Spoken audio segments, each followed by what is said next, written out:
At the outset, my great regards to Dr. Brigadier Sharma, who is the chairman of the Infertility and IVF Committee of DGF. Welcome and greetings from Delhi gynecologists, the people who are listening us, and all the great stalwarts which are there as experts today. You'll agree with me that 2020 had been most distressing sign. मैंने अपने पिछले 73 साल में ना कभी ऐसा देखा ना कभी सुना. It had been really depressing, giving a lot of anxiety to people, desperation, corona infections, and even deaths. Quite a few of us have lost their near and dear ones. Today I'm talking to you as a gynecologist and as IVF expert that 2020 had been really a bad year as far as IVF industry was concerned. IVF activity came at standstill and services got closed. Few of us found difficult to pay even the salary of the staff. Now with New Year, things are picking up, but they're picking up at a very slow pace. And now we can hear that there are, again, corona is getting again more activated, whether it's Maharashtra, part of MP, and let's see what is there in 2021 as far as things are concerned. Now as people are beginning to unlock IVF activities, we thought let's redefine the new normal. And great comments are needed by Brigadier Sharma and other experts of ours.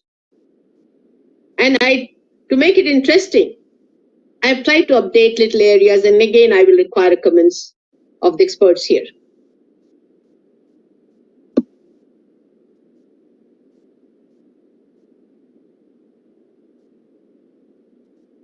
Infertility is not uncommon. 1 in 8 couples experience difficulty in conceiving, but in vitro fertilization definitely works as a key for unlocking to infertility. Once we recruit the couple and do basic investigations for both husband and wife, it has got 5 steps. And this, the viewers who are watching it, most of you know about it. It involves ovarian stimulation using gonadotropin hormones, then egg collection under sedation, fertilization of eggs with sperms to create embryos, then we culture it in the lab, and then finally transfer the embryos to the uterine cavity. No doubt, there is increased demand of IVF. And mainly because the lifestyles are changing, people are getting married late, deciding about having a pregnancy late, really in their late 40s, and quite a few wish to become parent with genetic abnormalities. That involves further research and development in technology to optimize IVF regimes. And then when the uterus is not up to mark, there are facilities for surrogacy available too.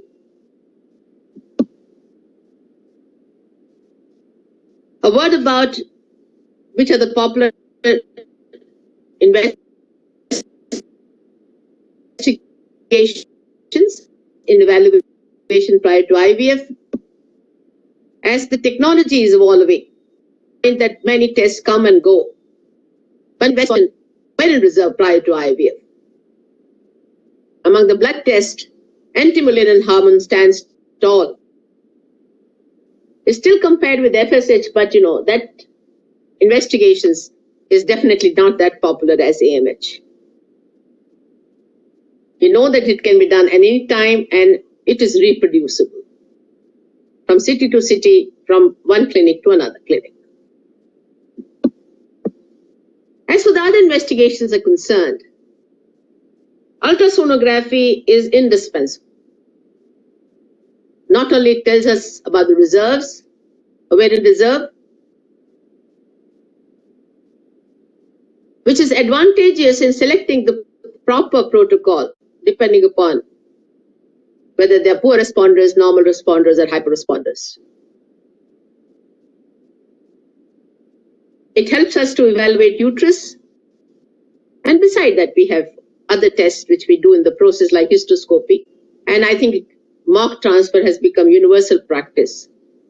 People who are practicing IVF. The gentleman is evaluated by semen analysis, by DNA fragmentation index, and various blood tests to rule out at least that the person does not have diabetes. Coming about the good practices during the current pandemic. There are 6 pillars of good medical activity in the ART clinic and labs. These are the great discussion, agreement, whether they want to get in the program or they still want to be away from it. Besides, one has to see the staff and the patient triage, opening and reassessing and counseling again about the treatment, whether they want to get in. Opening the services in phase-wise manner, treatment of the cycle and the code of conduct, both for staff and for the patient. In discussion is very important. The couple choice is the foremost. It cannot be ignored. The couple has to give choice whether they are proceeding or postponing ART treatment. Secondly, big no-no to high-risk cases. High-risk patients should not start ART treatment unless it is permitted by relevant healthcare professionals and given a clean chit. Counseling sessions with patients is very much important for risk and the prevention of viral infections during the treatment and even when they get pregnant. Patient must sign and adhere to the code of conduct and agree to discontinue treatment if necessary anytime if they found to be positive. Coming to the staff triage and the management. In the last more than a year, we have come to know questionnaire in the prior 2 weeks is very important. If you are absolutely asymptomatic, your triage is negative, you can get back and start the work.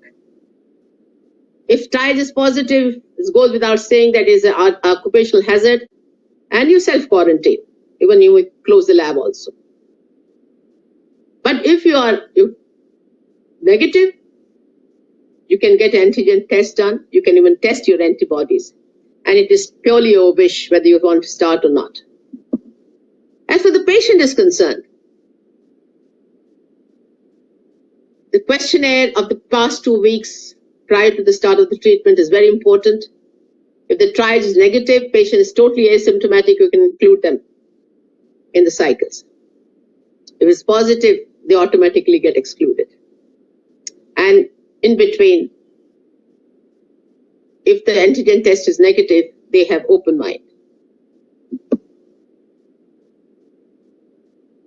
ART services, just like any surgery settings during the COVID times.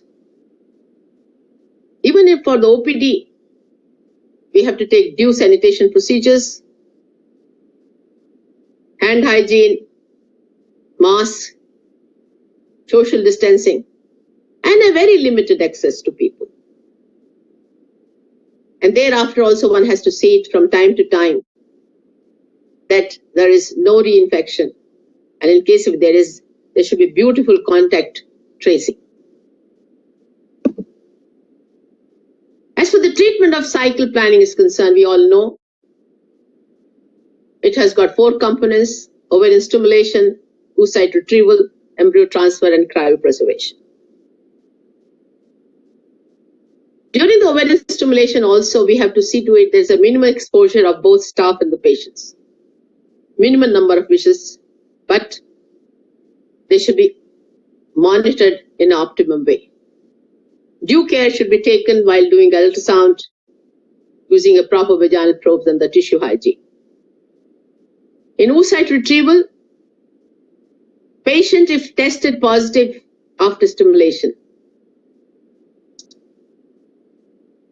either they decide to postpone treatment or you refer them to center where they're doing exclusively positive cases. Majority decide to postpone the treatment.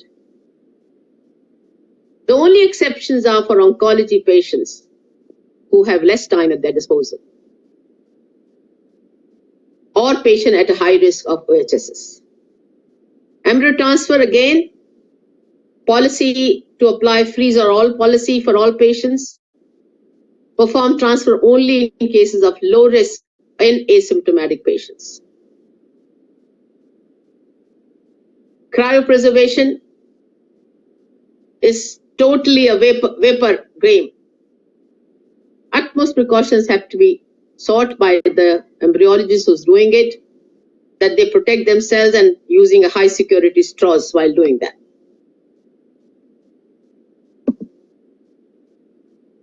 The debate of fresh and frozen embryo transfer. What is the choice when you resume ART activities? Resumption of infertility treatment should be done under strict infection control measures. And the services should be opened in a stepwise fashion. First, the diagnostic infertility testing, then add on less invasive procedures like FET and IUI, and only subsequently invasive lengthy procedures like ovarian stimulation, ovum pickup. Strict infection control is mandatory. As far as the frozen embryo transfer is concerned, will be the choice of treatment after resumption of practice. Because we all know there is no compromise regarding the overall chance of pregnancy. If they want to defer, if the couple wants to defer FET after the embryos are frozen,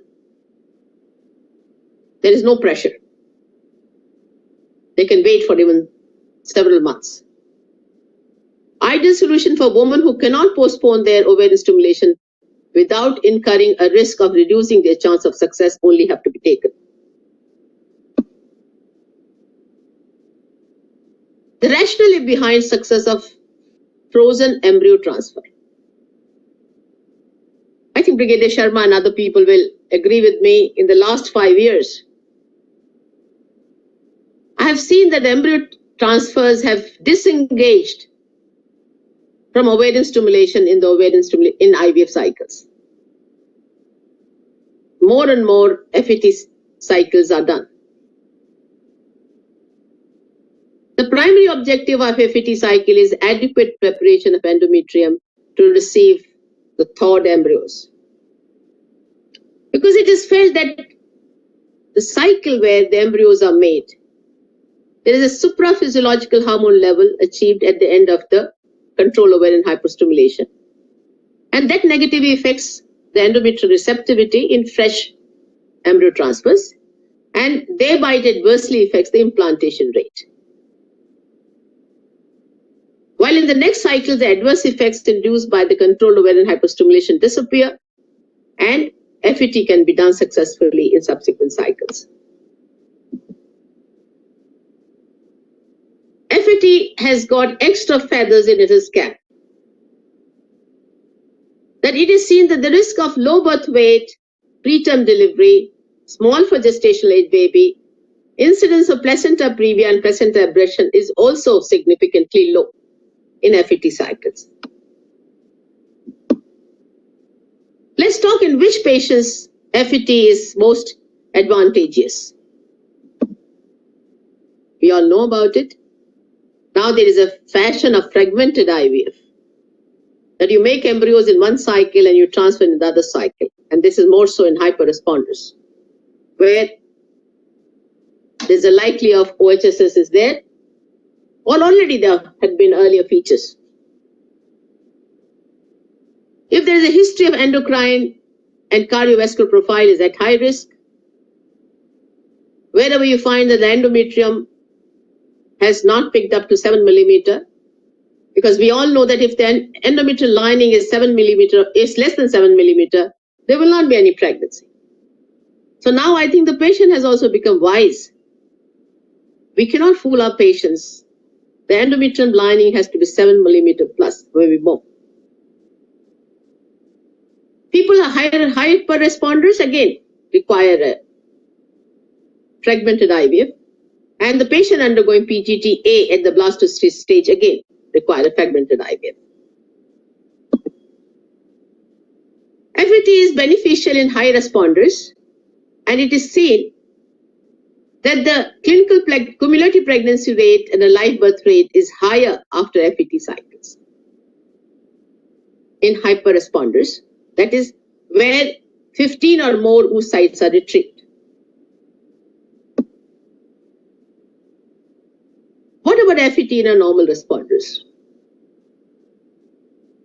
Data is gathering in this area also that FETC are associated with increased implantation rate, cumulative pregnancy rate, and ongoing pregnancy, as you can see here.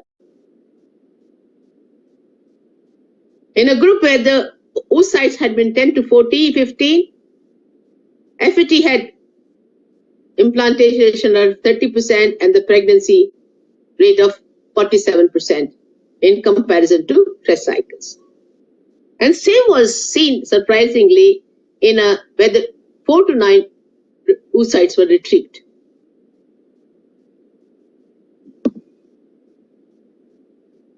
Let's talk about the stress so much as a result of corona pandemic in ART patients. We all know stress, depression, anxiety changes the sleeping and the eating patterns. You also see the worsening of chronic and mental health problems. They all disturb the necessary balance of hormonal conditions required to become pregnant.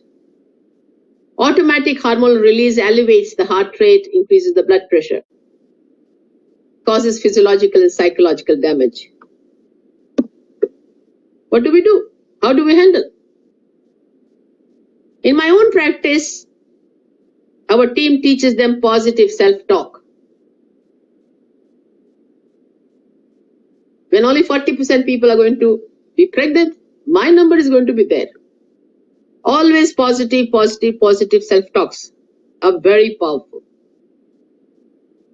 We also teach them how to relax and to do mindful meditation. Beside that, people, they can be support group, they can be self-help books. But I think सबसे ज़्यादा जो important है वो digital detoxing बहुत important है. If you open the TV and you find that the news, all channels are showing the same news of deaths and new cases, I think from that detox is very much important. What are the recommendations for reducing the risk of viral transmission during the fertility treatment, both for the staff and the patients? Couples proceeding to ART need repeated viral screening to minimize the risk of viral transmissions to partners and offspring. Fertility centers should be equipped to treat couples for a positive viral disease or refer them to special clinics. And in case if you are caught up, you should have a license with other clinics where these people can have a continuity of treatment. Counseling by the doctor is very important, time and again on this. And the samples from a viral carriers to be processed in a separate lab in a very meticulous way. Recommendations for reducing risk of cross-contamination of samples in IVF lab that is in a freezing unit. Again, the embryologists have to be extra careful while handling the samples. They must know the status of the person who is undergoing the procedure, where they are positive a day before or negative day before. Now, this is the Joint ISAR-IFS recommendation released on 22nd December 2020 on resuming ART services. The clinic should be willing to start services in a phased manner. First diagnostic, then minimal invasive, and then invasive procedures. You should have sufficient staff and facilities. Then only you should start. There should be clear policies in place, number of cycles which can be taken, and number of patients which can be handled in the clinic. Arogya Setu app had been very handy for each and everybody. Aam public ke liye bhi, staff ke liye bhi. This was really a boon. And from that you can come to know what is the risks of the couple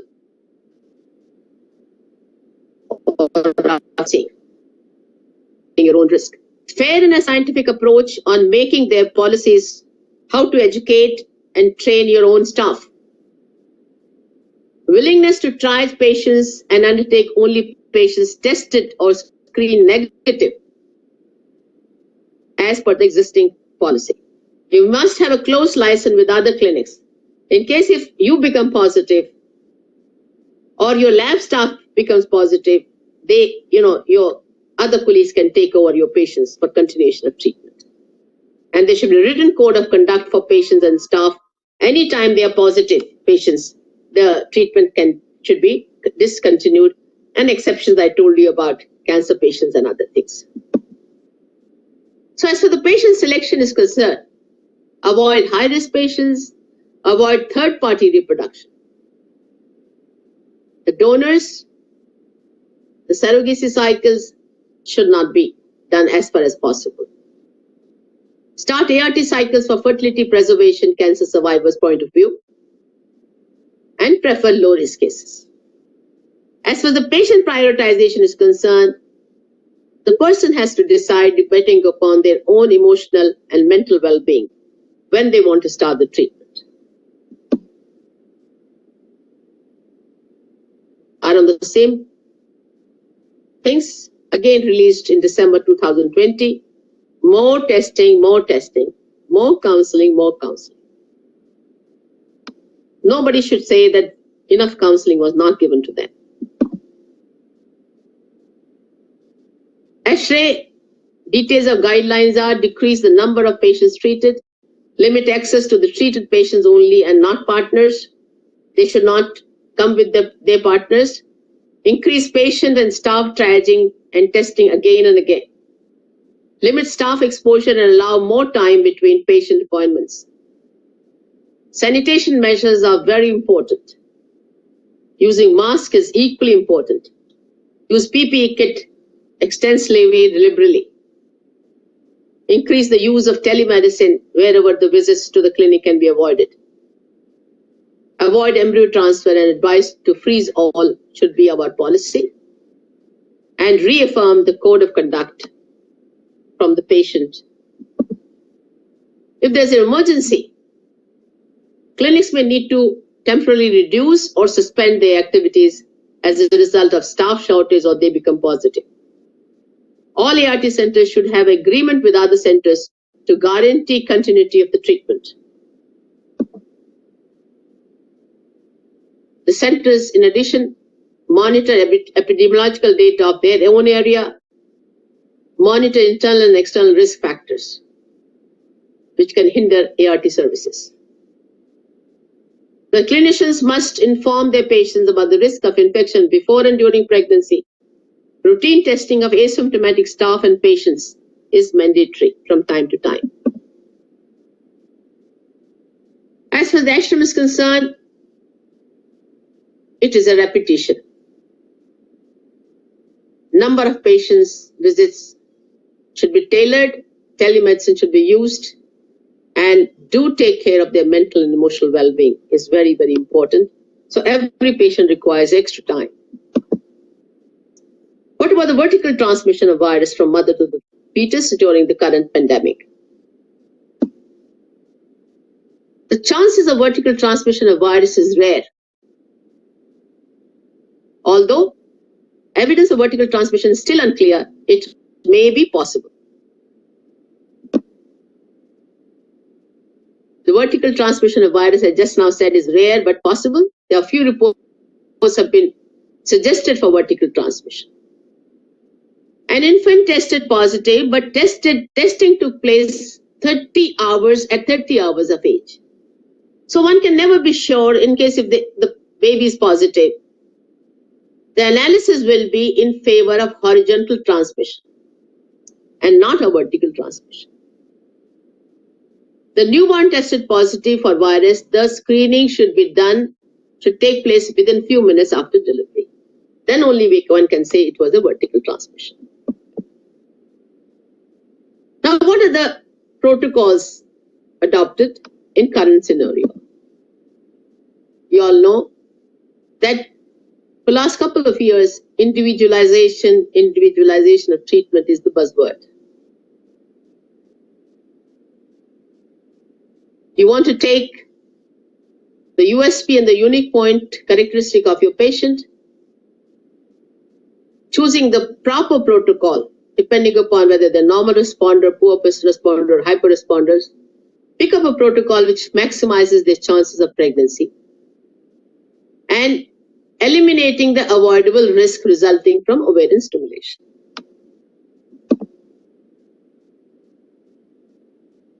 I found interesting data. I want Dr. Brigadier Sharma and other people to comment on it. When the cancer patients who are undergoing to go respective therapy come for stimulation of cycles and freezing of embryos, it was said that they can come anytime and you start the stimulation protocol. In this process, there has been enough data.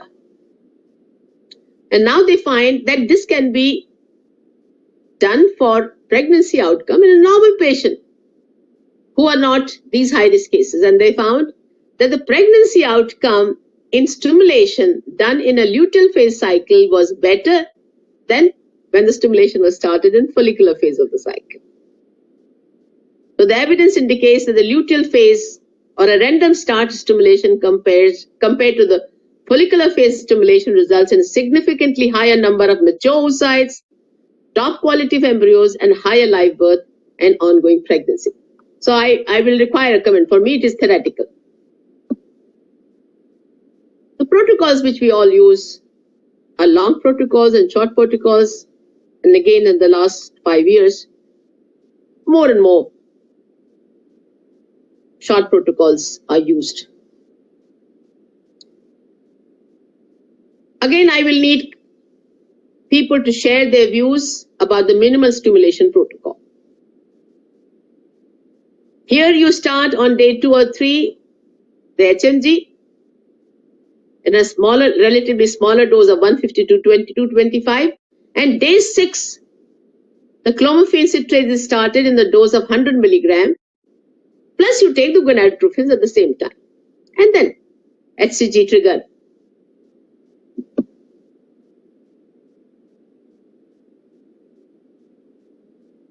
I want sincere comments by all of you how good it is, this particular protocol.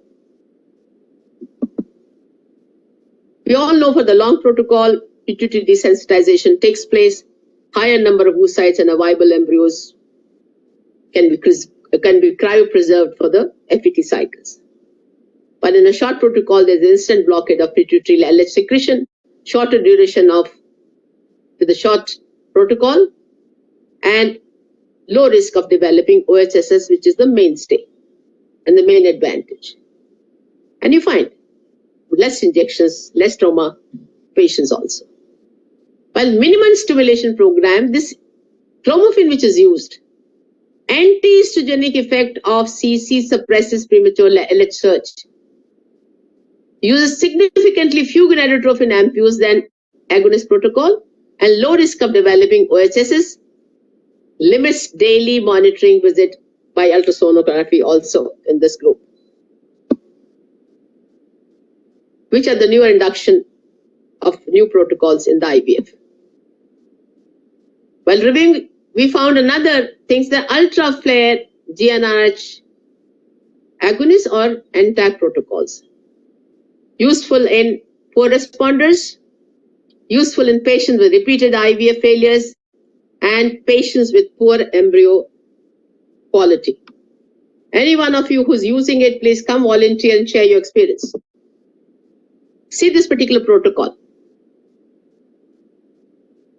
Controlled combined oral contraceptive pill are started 2 to 5 days for 7 days. Oral contraceptive, combined oral contraceptive is started on cycle days 2 to 5 for 7 days. Take a 3 days break. Then start with 0.1 milligram of GnRH agonist. 2 days later, add on FSH. Then the follicle monitoring take place. Whatever you have been using in the past, add on GnRH NTAG, fixed cycle, flexible protocol, whatever protocol you have. And then the trigger is given when the follicle size is 7 millimeter or 18 millimeter, and the final follicle maturation is brought about both by HCG or by GnRH agonist trigger. The advantages quoted are lack of hypoestrogenism, shorter treatment duration, lower gonadotropin requirements, allows cycle programming, protection from severe OHSs. Anybody in the group has this experience, please share. I found this is very interesting. Luteal phase support. We all know that whenever we are doing a control ovarian hyperstimulation, whether down-regulating it with GnRH agonist or we are using an NTAG protocol, commonly results in luteal phase deficiency, by which we mean short luteal phase by less than 10 days, delayed endometrial secretory transformation, and low progesterone levels. And all this give rise to reduced embryo implantation, lower pregnancy rate, and increased miscarriage rate. In FET cycle, it is inevitable dependence on exogenous progestogens. It is needed in FET cycles where there is no endogenous corpus luteum. There is no endogenous progesterone thereby.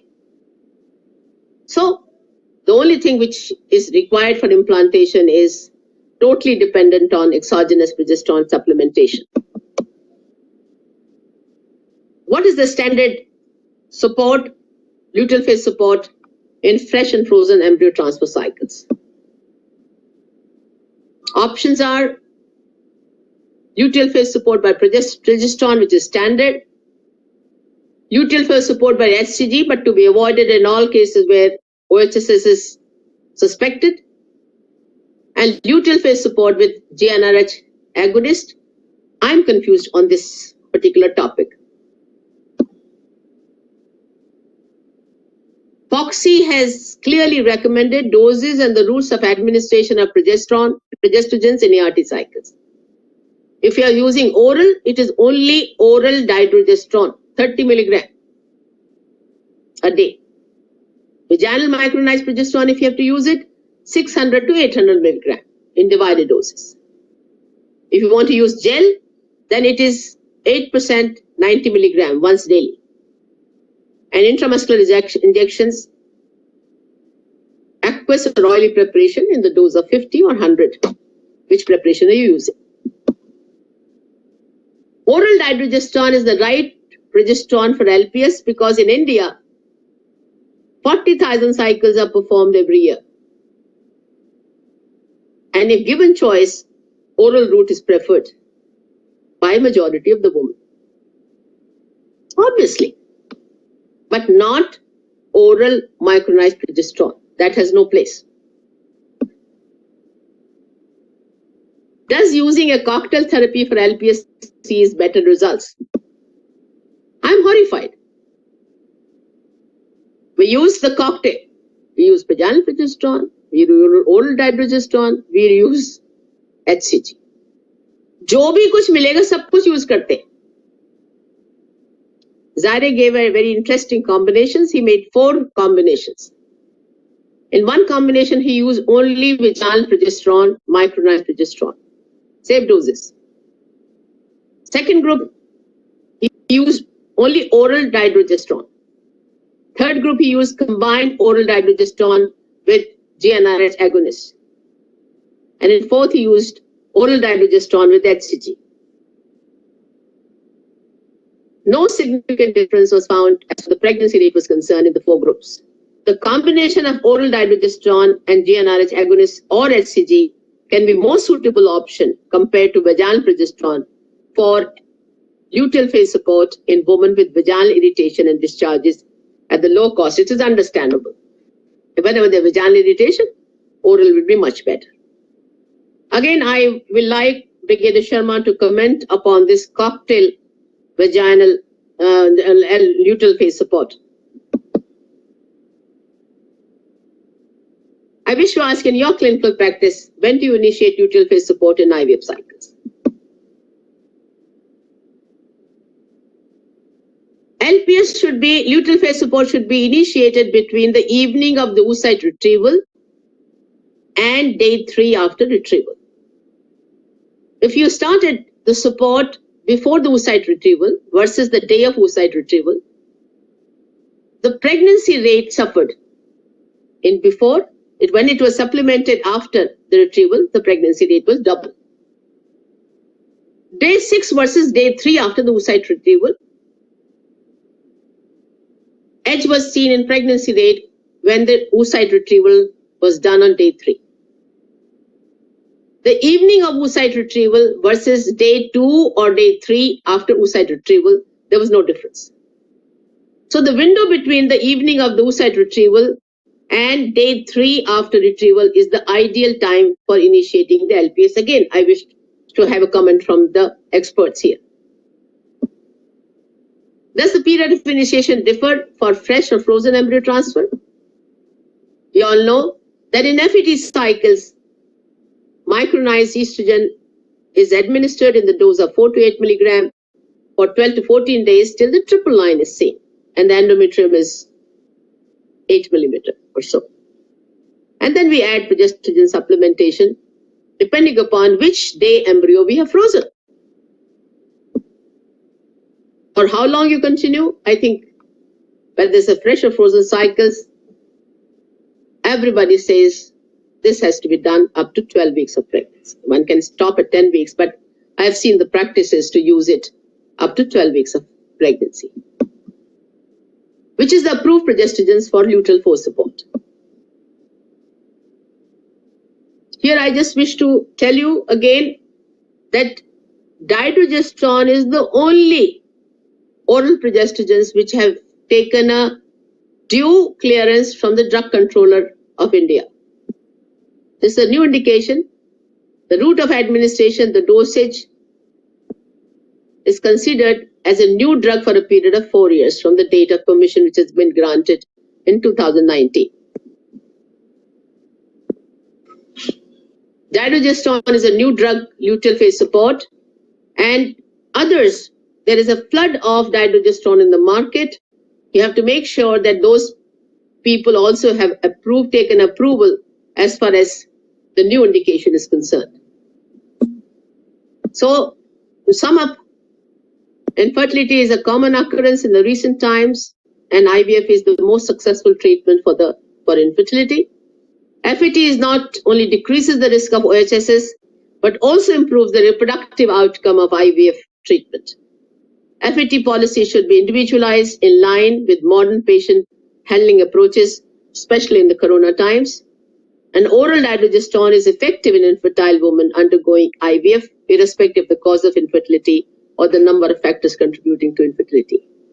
Here I wish very honest, sincere, and faithful comments by all the experts who are here for the questions I have just now raised.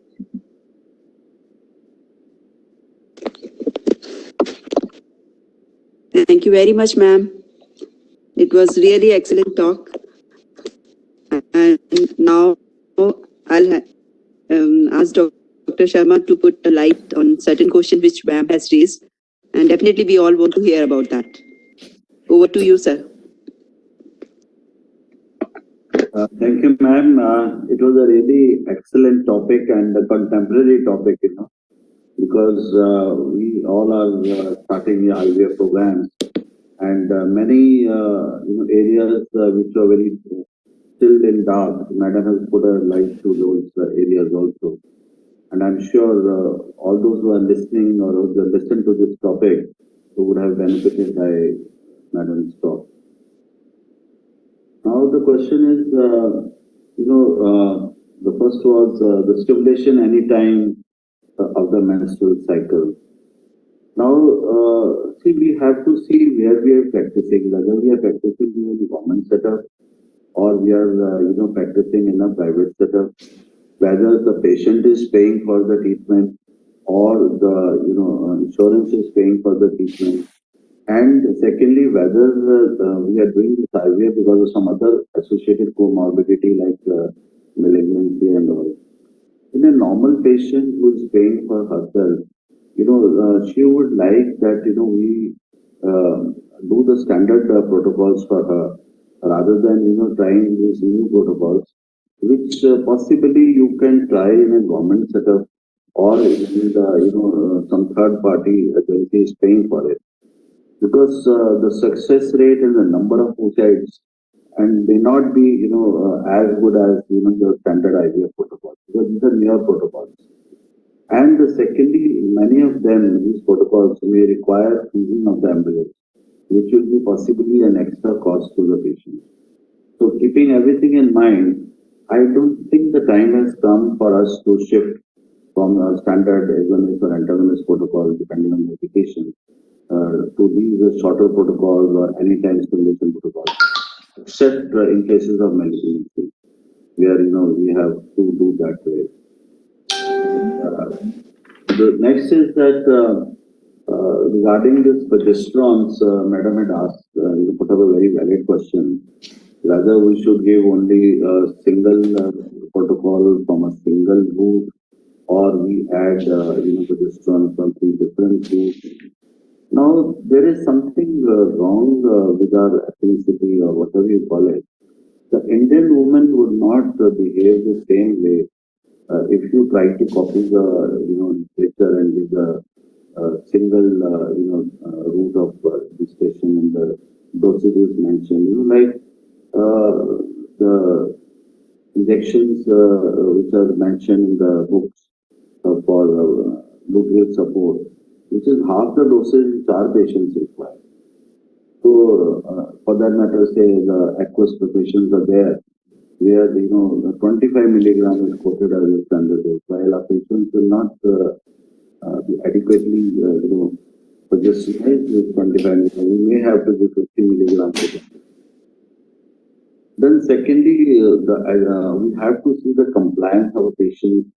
Whether the sports intramuscular injection is given, whether the facility for giving it properly is there or not. And secondly, whether we give vaginal, then whether she's putting the vaginal tablet properly by herself. Because for a obese woman to put vaginal patches by manual method, unless she's got applicator, is one of the most serious jobs. So, keeping all this thing in mind, as an IVF specialist, we are always worried about the pregnancy rate. And secondly, what I strongly believe, it is not the amount of progesterone which we are giving, it is the estrogen progesterone ratio, which is required to maintain the pregnancy. Like in a normal pregnancy, the estrogen level is 200 picogram, so it is forming 1 egg in a normal pregnancy. and her progesterone level anything more than 30, we say, okay, there is a normal luteal phase. So that means if we are maintaining those 200 as to 13 ratio, that is the most important part of our, success story. Because if your estrogen levels are very high and the progesterone levels are very low, so definitely the destabilization and the progesterone changes which are expected to take place will not take place if you give only dydrogesterone 30 milligram per day. Because the ratio, I somehow am a proponent for that, especially in a stimulated cycle, I'm not talking about the first cycle. In the first cycle, when the estrogen levels are high, you would require a higher dosage of estrogen. Now, giving that higher dose of injection from the single route may not be possible. So under those situations, one may have to give a cocktail of progesterone. This is my personal view, and this which I've been following also. But yes, in a frozen embryo transfer, which is more akin to the natural cycle, one can have a single route and a single standard dosages which have been recommended by the various authorities. And now the thing is,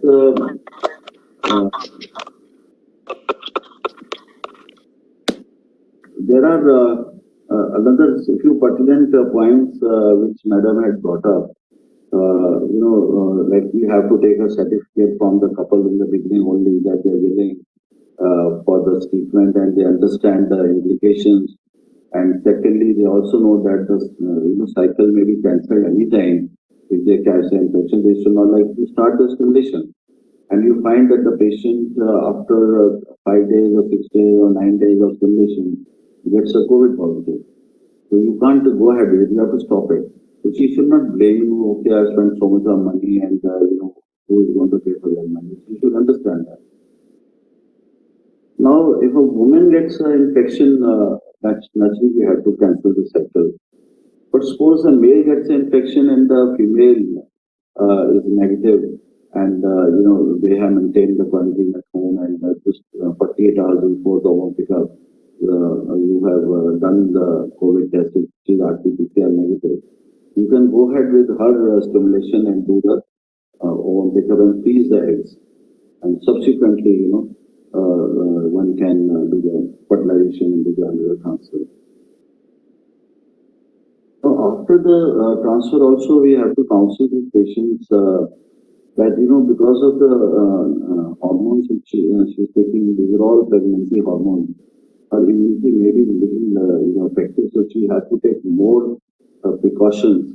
After the embryo transfer, she should not be meeting many people and take sort of quarantine herself from other people, so that during this after the IVF, she should not catch an infection, which will further complicate the issue. Now, there is another group of patients, those who had the COVID infection, and now they have recovered. Now they come for the IVF. Now, what we have to do for them? Now, that is another important area.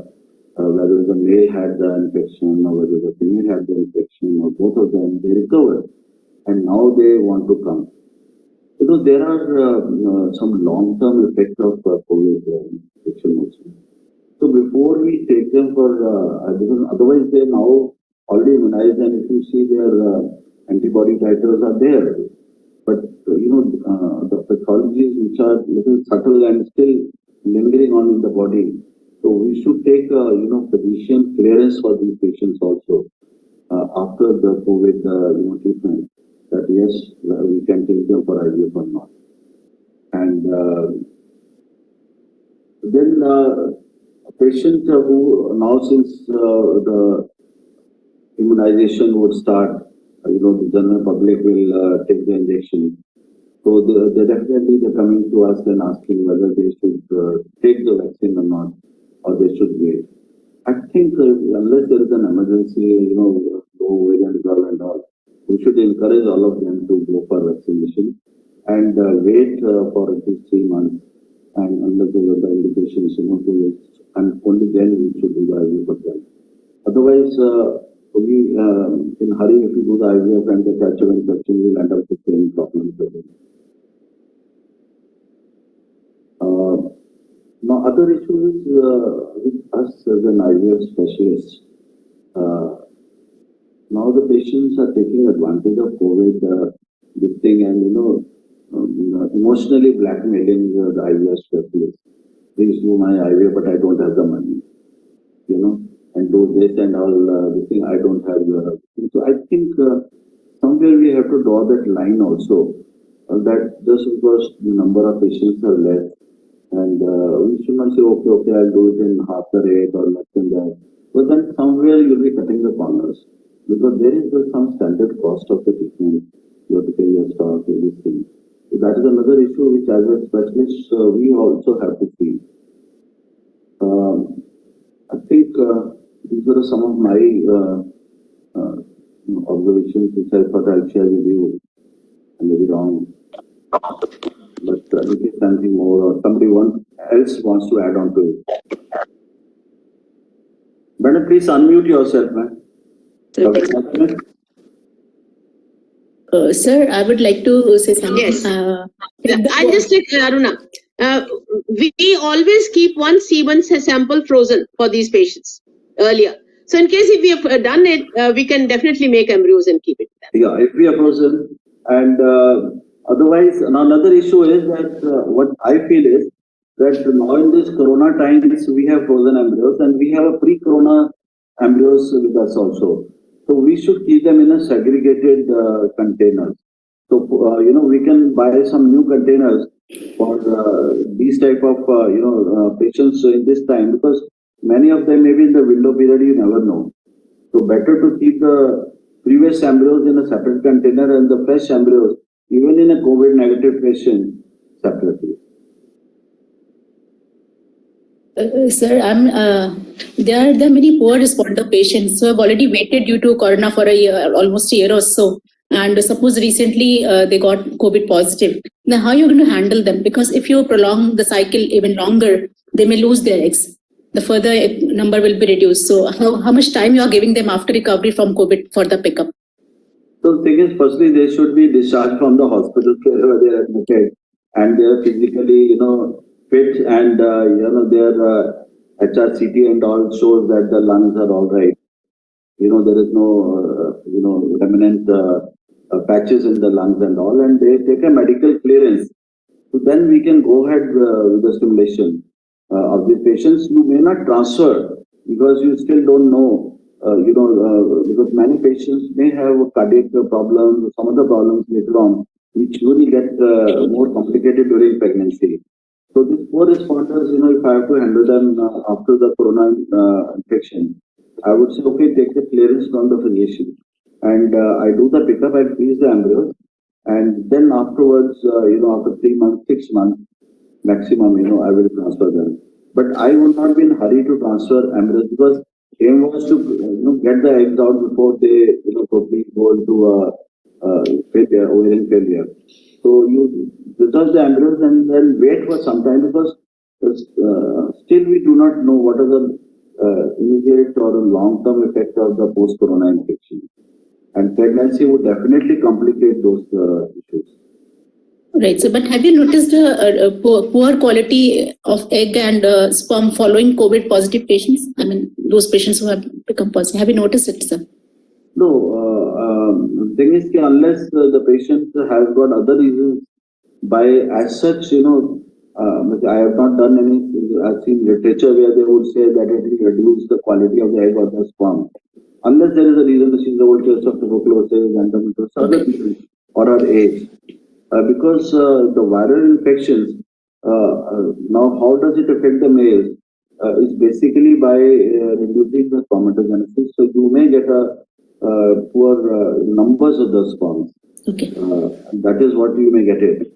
And as far as the eggs are concerned, the eggs take almost 200 days to form. So the viral infection which is occurring, it doesn't spare any cell. In fact, it goes to each cell how much it is affecting the morphology of the sperms and the potential, I think still we need more research on that. Okay, sir. Thank you, sir. Thank you very much, sir. Anybody wishes to make any comment? Yes, ma'am. I asked many questions. So anybody wishes to share? If you repeat the question, I think they will remember. Ma'am, some questions you asked about ultra short protocol, but ultra short protocol I am not using. You asked personal experiences. Then about the multiple No uses. experience, I was asking it. Yeah. So that is one. Then the stimulation at any time of menstrual cycle also only when if it is a case of carcinoma or fertility preservation, then only. Otherwise, only on day 2 of the cycles we are doing stimulations, not any time of the cycles. And the multiple progesterone that you have told us and shown that any route, anyhow, sab chalega, sab cocktail karke. So I think 2 progesterones definitely I'm using. I mean, not a single, either it is a vaginal with a intramuscular or it is an oral dihydrogesterone with a gel. I mean, one single progesterone, I admit I'm not using. I'm using two routes. See, in my center, they are all trained by Dr. Brigadier Sharma, and they don't stick to one protocol. And I'm a teacher in IVF, so they ask me questions. I said, Dr. Jyoti is trained to use cocktail. So this is the term I have used, So it's a Brigadier Sharma was to answer, Now, madam, see, as I said earlier, some of the Indian women, the testosterone receptors possibly not that effective. There's an ethnic differences there. A lot of women require more progesterone, and in a stimulated cycle, a cocktail maybe at least 2 routes and 2 different progesterone may be a better choice in Indian scenario. While in the FET cycle, yes, you can give one.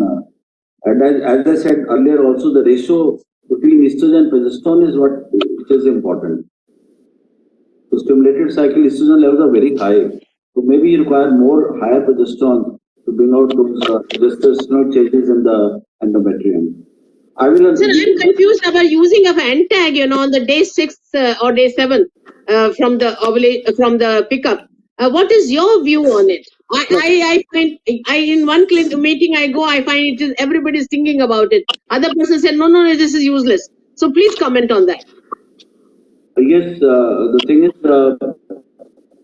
giving agonists on day 6 after the thing 3. Basically they are trying to create a spontaneous LH and FSH surge from the pituitary gland, so that it will act on the corpus luteum to produce estrogen and progesterone to give a better luteal support. There's a logic behind it. There's no doubt about it. But you can't depend only on that. You will have to give progesterone along with it. So that is the advantage of that. Now the thing is that protocol, adding the agonist will work if you put the day 6 corpus luteum size and the blood flow.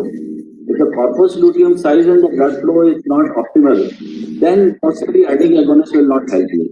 Then you may require to give stay with your oral or vaginal progesterone injectable.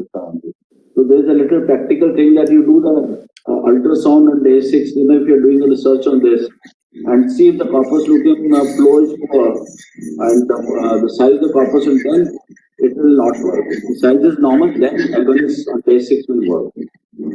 That is what. So depends upon whether we are doing a fresh cycle or a FET cycle to add No, the FET cycle will not work because there is no corpus luteum. It will not work. Yeah, Yes. because there is no corpus luteum. Only for fresh cycle. I'm not asking Terry. I'm asking all the experts who are sitting here. Are they using it? And are they using it and continuing it? Means they're finding something in it. Yes. So I want wish people to comment on that. Only for fresh cycles, ma'am. Cochrane review does talk about this. It's in agonist cycles. It is helpful.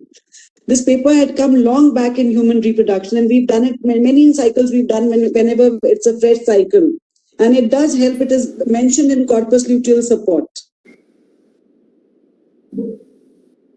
For me, Dr. Jyoti Balu is a great professor. If you say it works, I will believe it. Because I have used it quite a few times, and it does help. I mean, it has been a good protocol that we have followed it up, ma'am. Okay. Now, can we, if there are no comments, then we will ask, so anybody wants to make any comment? Dr. Jyoti Bali? Dr. Seema Sehgal, you want to make any comment? Yes. Ma'am doctor Sharma sir, आप एक बार मुझे बात बताई थी जब हमने साथ किया था पहले से हमने ये डिफरेंट प्रोटोकॉल को डिस्कस कर रहे थे रिगार्डिंग मिनिमम एंड एक बहुत अच्छी बात हो रही थी आप कंगन को हासिल किया, जो चीज हम यूज करते आ रहे हैं और अगर वही रिजल्ट हमें अच्छा दे रहा है तो हमें चेंज नहीं करना चाहिए. I think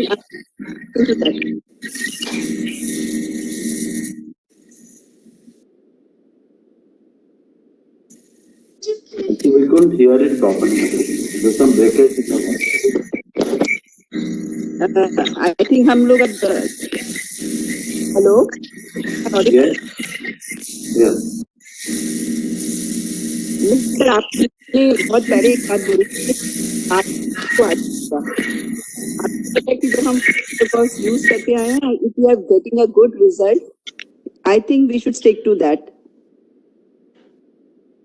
And now I think we should move on to Dr. Jyoti Agarwal for her next lecture on Seema, I'm trying to share my screen. It's not moving. everyone should mute yourself, please. Is my screen visible?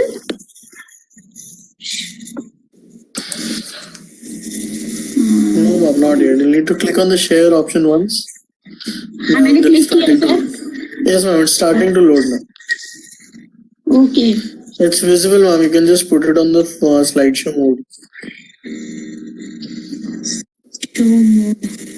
It's only partly visible to me. I cannot.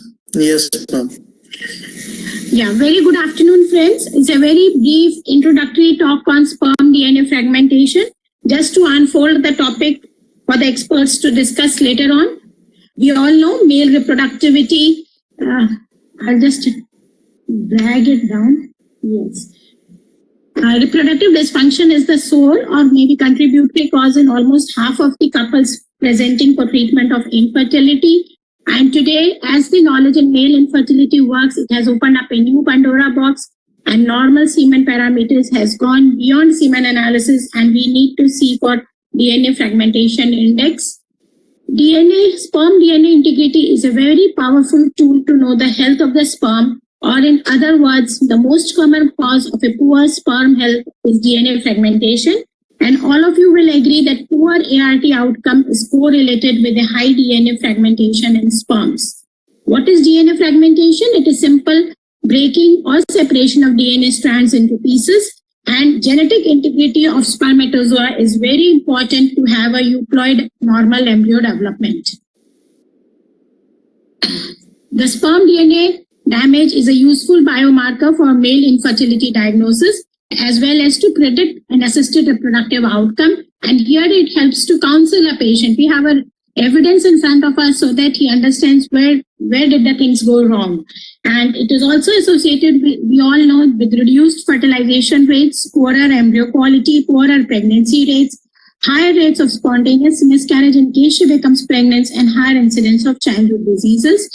So what is the basis of the sperm DNA fragmentation test? We all know that 23 chromosomes in the sperm head are made up of chromatin, which consists of DNA and the protein blocks. The head nuclear protein consisting of histone. I think my slides have again gone out of. Can you see my slides? Yes, ma'am. The slides are visible. But I cannot see my own slides. The screen has again become blank as it happened in the first go. What do I do?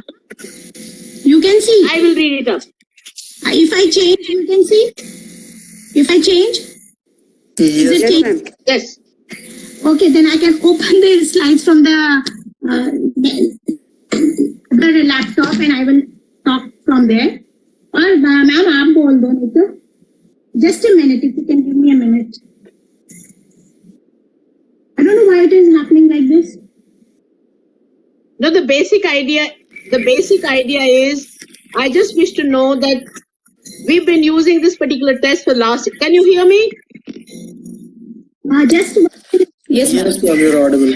For the last 8 years, we have been using this test, and more than 750 cases we have done it, and we find this is a wonderful tool. The people who have high DNA fragmentation index, touching 75, 80, these are the very cases where you even do see the results are not good. But yes, to a large extent, I believe that this DNA fragmentation, again, I will, elders and other colleagues, that partly can be reversed. Change your lifestyle, change your diet, change exercise, flood the system with antioxidants, take plenty of vegetarian diet with, plenty of fruits and raw vegetables. You find things will improve. So I wish to find out, because this is one particular test which is markedly underutilized by people. So I want each one of you to make any comment about it. I find it wonderful. But I will like to hear from the other experts, which are about 8 to 9 on the this thing, that what is their views about it. Dr. Jyoti, stop sharing it. मैं slides दिखा देती हूँ, आप बोल दीजिए एक बारी. Okay, मेरा खत्म हो गया. स्लाइड्स मूव करूँ? हो गया मेरी तरफ से, हो गया सारा काम. Okay. So what I basically wanted to say that it is a very good test and we should offer it to all patients, male patients of unexplained infertility or patients who have a high reactive oxygen species जिनमें ज़्यादा होती है, diabetic patients है, lifestyle changes करने हैं, and the score is around 15%. अगर more than less than 15 है, it is good. 15 to 25 is average, and more than 25 other fragmented products हैं, it's a poorer prognosis. And we need to treat it by lifestyle modifications, by a lot of antioxidants before we take them for any ART procedure. Thank you, ma'am. Thank you. I would like others to share their Stop sharing. मेरे पास screen नहीं है ma'am, मैं कुछ भी नहीं कर सकती हूँ. सर इसको स्टॉप शेयरिंग कर दीजिए. The host can do it. I don't have any cursor to do anything. Perfect. I can only hear. Dr. Aruna, what is your comment? Second on line is Dr. Jyoti Bari. Jyoti Bari from Central. I request you to speak on DNA fragmentation, your experience, please.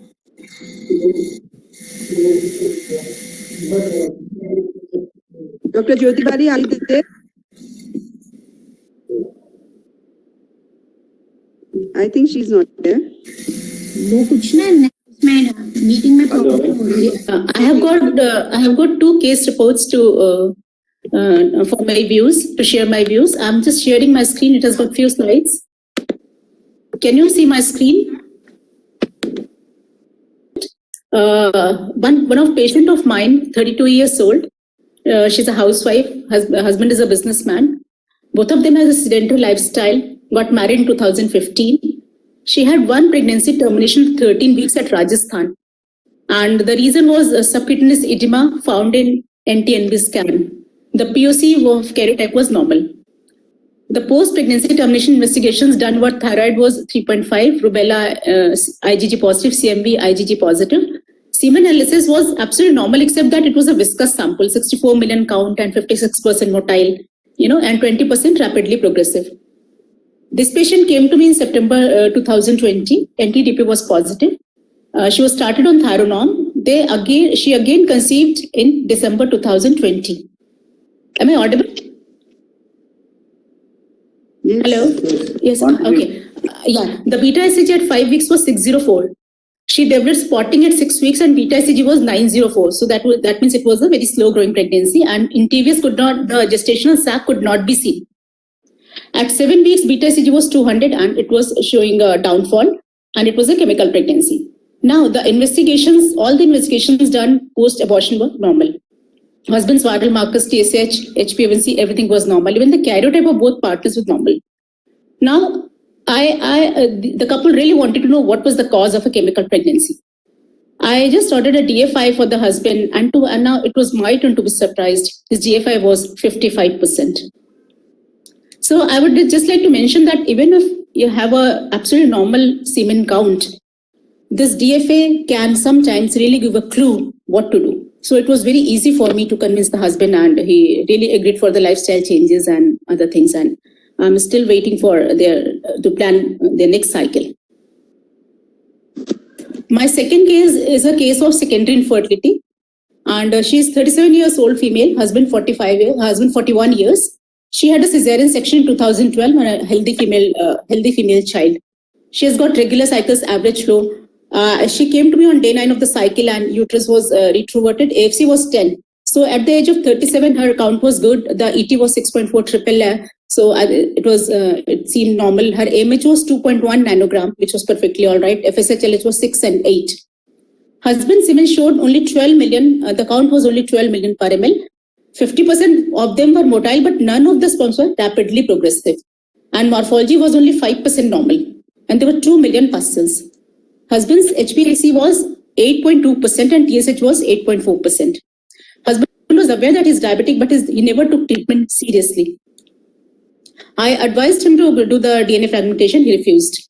He just started the medications under the supervision of a physician, and we went for the IVF cycle. In the meantime, I froze a semen sample, because in these kind of patients, sometimes you may not get the good quality on the day of pickup.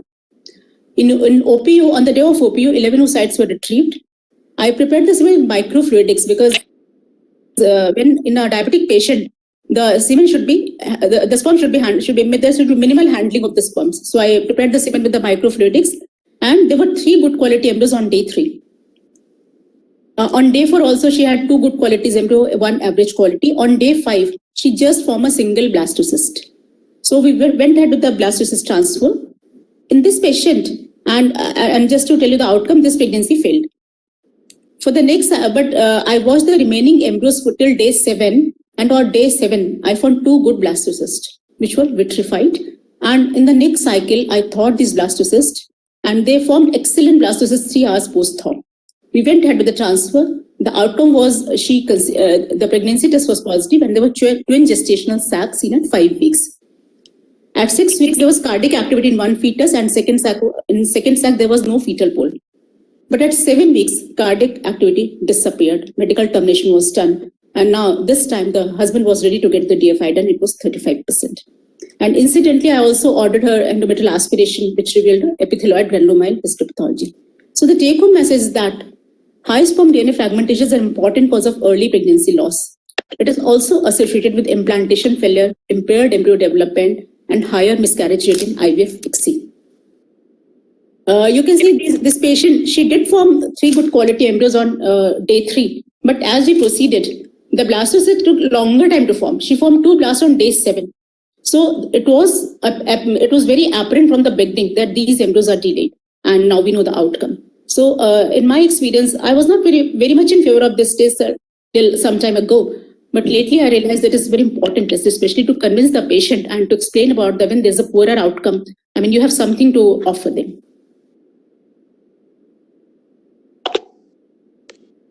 Dr. Seema, that's all about my cases. Is Dr. Jyoti Bari there? Dr. Jyoti Bari? Dr. Jyoti Malik? Dr. Jyoti Malik? I think both Hello? are... Yeah, Dr. Seema, I'm here. Please. Yeah, Dr. Seema, normally I use DFI, but as Dr. Shada ma'am says that it is such a nice tool, we are actually underutilizing it. And that is what I just now realized, that we should be in fact using it more often.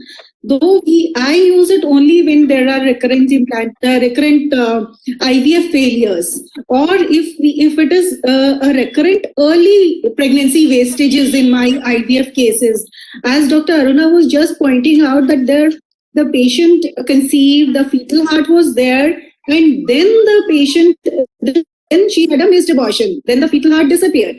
So it was more of a aneuploid embryos that we were growing, and gradually they sort of then went into miscarriages.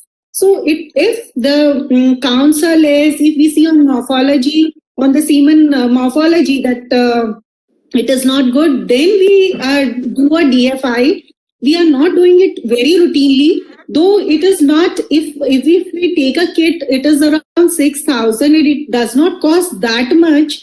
If we, it is affordable that way. But I don't know, the universal screening by doing a DFI is not what I'm following. I'm doing only selective cases, these such cases where there are recurrent IVF failures and where I get good embryos, but maybe then they later on go into miscarriages. So those are the cases I think where in retrospect, if a DFI would have been done, I could have seen that it was a high fragmentation index.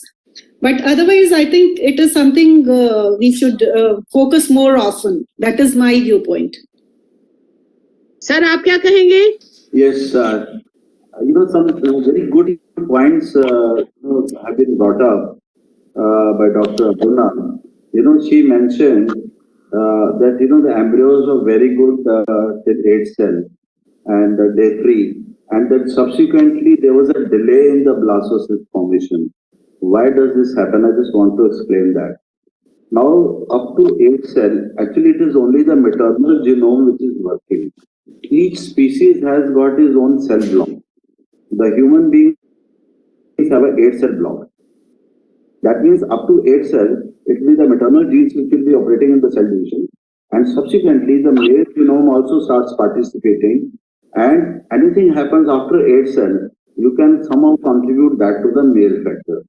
So the very fact that the embryo, became blastocyst after 7 days, so that means there was some defect in the male genome, or there was some defect in the sperm DNA, which caused that problem, and that is why she did conceive, and then subsequently, she had a missed abortion. So, whenever such a situation happens, so now earlier, we would get a nice 4 cell embryo, 8 cell embryo, and then subsequently fragmentation would start, and then we would blame it's a poor quality embryo, or invariably the woman would get the blame for that. Her egg must have been poor, that is why. So now we know with the evidence that no, it could be a male factor, genetic, issues which are creating the problem, and these DNA damages are repairable also. So that means doing a test and then repairing it is more cost effective than having a failed IVF later on. So it should become a routine, investigation like semen culture, as we are doing it, analysis we are doing it, the DNA fragmentation, the test should be done routinely, because again, Dr. Aruna brought out two different cases with 2 different type of semen qualities. Even with the normal sperm quality, semen quality, all the parameters as per the WHO standards are normal. The patient may have a higher DNA fragmentation test. So just looking at the semen test, which is meeting the WHO criteria, is not enough. Because even if it is normal semen parameters, the patient still may have a DNA fragmentation index which is more than 30%. So it's not that only the bad semen sample only we should do the DFI, we should do the DFI for all the patients. Now the cost, if you are doing it in-house, and it is not very difficult to do it, you can, get your embryologist trained, and these companies who are selling these kits, they are ready to teach. So it doesn't cost more than 2,000 or so. So I think it should become a part of your routine investigation now to improve on the pregnancy rate. Because since 1978, when the first IVF baby is born, every year if you see in a decade, there is hardly 1 or 2% increase in the pregnancy rate, and we have almost reached the 60% pregnancy rate. Now, beyond that, we have to think out of the box. Then only we'll be able to go, break the ceiling of 60%. Otherwise, for the last 10 years, you see, the success rate world over has not increased beyond 60%. So DFI is also going it may not be a big game changer that will increase your pregnancy rate by another 10% or it will make 70%. But definitely it will increase your carry home pregnancy rate. So it is important that we should include the DFI into our routine investigation for a male factor investigation, even in a Thank you very normal semen cycle. In fact, this is what I wish to just tell you, that I found that the DFI is wonderful tool. Anybody who is married for 1 year has got a semen analysis done, which is okay, but the conception has not taken place, must get a DFI done. And sir, here I wish to just tell you, now these DFIs patented by the government of India, and various companies are doing it. The cost is less than 1,000 rupees. And the lab, SRL lab, which is charging is 7,000 rupees, whatever you want to do. But this test is simple, does not take much time, and you put it on the top of the record that the DFI is this much. You can try it. I have a reservation of mine that whether things can be reversed. You all take, even if you do ICSI and if the DFI is very high, we may say that it have reversed, but it does not reverse. And, It can only reverse. It can only reverse in earlier stages. Yeah, I agree with you, madam. And then another issue I just want to bring it to the light. Egg from a younger woman has got a potential to repair the male DNA damage. So, like if you take donor egg of a younger girl, and there'll be some cases where the husband's sperm is not improving at all. The DFI is not improving despite giving all antioxidants to this and that. And they are from a community where they say, my husband's sperm only has to be used. You can take the egg from outside, in a repeated implantation failures or the IVF failures. So in those cases, possibly, I think in that subgroup of patients, if we take an egg from a younger woman, which has got a potential to repair the damaged DNA, we may be able to get a pregnancy in those cases. Just a small observation I thought I'd share. Sir, in these cases where DFI is not improving, what is your experience about using a testicular sperm? Yeah. Now see, where does the DNA damage occur? First of all, we should know. And why does it occur? Now we know it occurs because of the increased ROS. And ROS is normally because of the infections. So epididymis and is a place where most of the damage to the sperm will take place. Because that is the place where it stays for a long time. After it has been pushed from the seminiferous tubules, it stays in the epididymis, head of the epididymis for a long time. And once it gets maturation over there, then it moves forward and goes to the seminal vesicles. So definitely, if you take the sperm directly from the testes, we expect that the DNA damage will be lesser in comparison to the damage in the epididymis or in the ejaculated semen sample. But then it may not be true always, because if there is a history of epididymitis along with the orchitis, in those cases, even the testicular sperms may have a. Thank you, sir. Dr. Sunita Arora, now it's your turn. Dr. Sunita Arora. We have many experts today. Yeah, please carry. Hello. Nice. Welcome, Dr. Sunita. Please carry on. Thank you, Dr. Sima. I have some connectivity issue. I was hardly able to. Also, just pardon me if I am not able to. And there I am very much there though. We'll be sending you the recorded version. Anybody wishes to make any comment?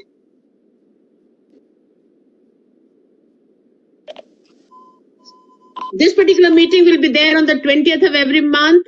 And sir, next time there will be talk by you and there will be talk by another people who are the co-chairmen in this particular group. So we meet on the 20th. It had been a really, Dr. Seema Sehgal, you've done a great job by continuing, and you must continue throughout the year. Madam, I just want to make a little, parting humor comment on this. They say marta kya na karta.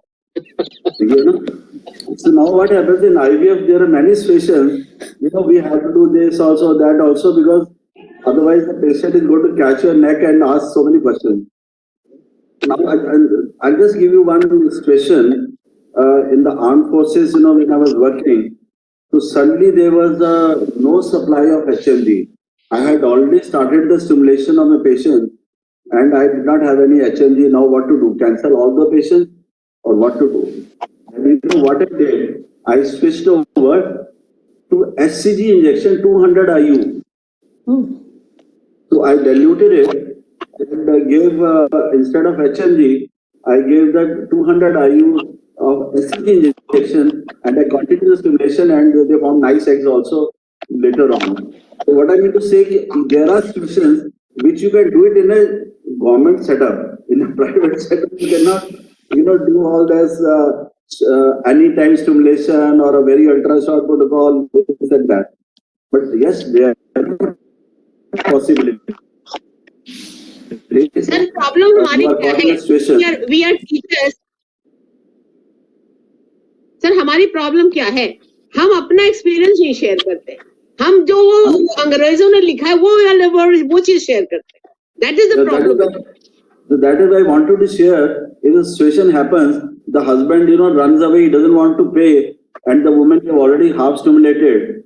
You can continue still by giving SCG 200 IU, subcutaneously, and continue with the cycle in a desperate situation. पर sir आपके एक छोटे जो आपके जो चेले हैं ना वो बिल्कुल लकीर के फकीर हैं. Let us not that. They are doing wonderful job and I'm sure they are doing well. Thank you so much, sir. Your blessings are required to this, committee of DGF, IVF and ART committee. And I think Dr. Sehgal is doing a great job. It will, the headship will come with rotation to everybody who's are the conveners. So thank you very much, sir. Thank you, Dr. Neena. Thank you, Shah. Thank you very much. Thank you, sir. Very much. Thanks to all the delegates. Thanks to all experts also. Thank you, Dr. Jyoti, Dr. Sunita, Jyoti Agarwal ma'am, and Sunita Arora, Dr. Aruna also. Thank you very much for your participation. Thank you so Very much.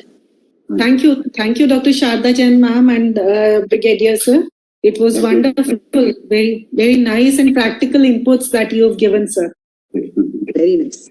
See, we will not be circulating it to this particular recording date. We will only circulate to the people who are convener, co-conveners and the experts. Okay?